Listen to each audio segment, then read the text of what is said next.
பூசணிக்காவை சோத்துல மறைக்கிறது அப்படின்னா ஒரு பெரிய தப்பை செஞ்சுட்டு அதை மறைச்சிட்டாங்கன்னு அர்த்தம். அப்படித்தானே நம்ம நினைச்சிட்டு இருக்கோம். ஒரு 4 தலைமுறைக்கு முன்னாடி ஒரு ஊர்ல ஒரு பெரிய ஜமீன்தார் இருந்திருக்கிறார். ஒரு வீட்டுக்கு பக்கத்துல ஒரு ஏழை குடியானவர் இருக்கிறாரு, ஒரு குடிசையில இருக்கிறார்.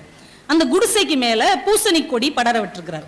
அதுல பெரிய பூசணிக்காய் வந்திருக்கு. இந்த பணக்காரருக்கு பூசணிக்காய்னா ரொம்ப பிடிக்கும். உடனே இவர் என்ன பண்ணிருக்கணும், காசு கொடுத்து அதை வாங்கியிருக்கணும். இல்லைன்னா அவர்கிட்ட இப்ப அதை கொடுப்பான்னு கேட்டாவது வாங்கியிருக்கணும். யாரும் பார்க்கலன்னு நினைச்சிட்டு பூசணிக்காவை திருடிட்டு போயிட்டார். திருடிட்டு போய் வீட்டுல குழம்பு வைக்க சொல்லி சாப்பிட்டுட்டார். ஊர்ல உள்ள எல்லாருக்கும் தெரிஞ்சிருச்சு. அதுக்கப்புறம் ஊர்ல உள்ளவங்க இவங்க வீட்டையே எப்படி அடையாளம் சொல்ல ஆரம்பிச்சிட்டாங்கன்னா, இந்த பூசணிக்காய் திருநாங்கல்ல அந்த வீடு. ஏன் எங்க சித்தப்பா எங்க இருக்காரு தெரியுமா, அந்த பூசணிக்காய் திருநாங்கல்ல அவங்களுக்கு பின்னாடி தெருவுல தான் இருக்காங்க. ஏங்க பூசணிக்காய் திருநாங்கல்ல அவங்க வீட்டுக்கு எதிர்த்த வீட்டுல போய் லெஃப்ட்ல போனீங்கன்னா அந்த டியூஷன் சென்டர் தான். இந்த பூசணிக்காய் திருநாங்கலங்க அவங்களுக்கு அடுத்த தெருவுல தான் அந்த சைக்கிள் கடை இருக்கு. இவங்க வீடையே எப்படி அடையாளமா வச்சுட்டாங்கன்னா பூசணிக்காய் திருநவங்க வீடுன்னு அப்படி முத்திரை குத்திட்டாங்க. ஒரு தலைமுறையாச்சு 2 தலைமுறையாச்சு அவர் போய் சேர்ந்துட்டார். 3 தலைமுறையாகி 4ஆம் தலைமுறை வந்தாலும் அதே பேச்சு தான். லண்டன்ல படிச்சுட்டு வந்திருக்கான் 4ஆம் தலைமுறை பையன். அவங்க யாருன்னு தெரியுதா? யாரு? பூசணிக்காய் திருநர்ல அவருடைய 4வது கொள்ளு பேரை லண்டன்ல படிச்சிருக்கான். அவனுக்கு வாழ்க்கையே வெறுத்துருச்சு.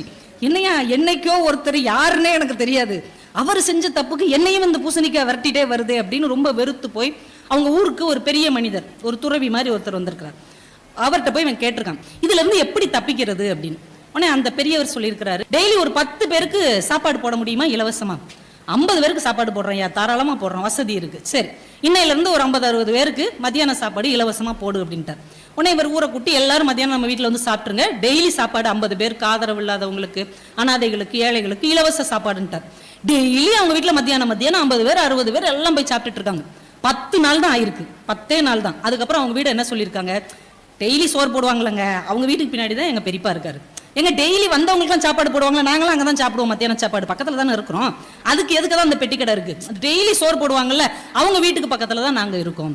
10 நாள்ல பூசணிக்காய் திருடின வீடு எப்படி ஆயிடுச்சு, டெய்லி சோறு போடுறவங்க வீடா ஆயிடுச்சு. இதுதான் முழு பூசணிக்காவை சோற்றில் மறைத்த கதை. இப்ப எப்பயுமே தீமைகளை தீமைகளால் அழிக்கவே முடியாது, தீமைகளை நன்மை செய்வதன் மூலமாகத்தான் மாற்ற முடியும் என்பதற்காகத்தான் முழு பூசணிக்காவை சோற்றில் மறைச்ச கதை அப்படின்னாங்க.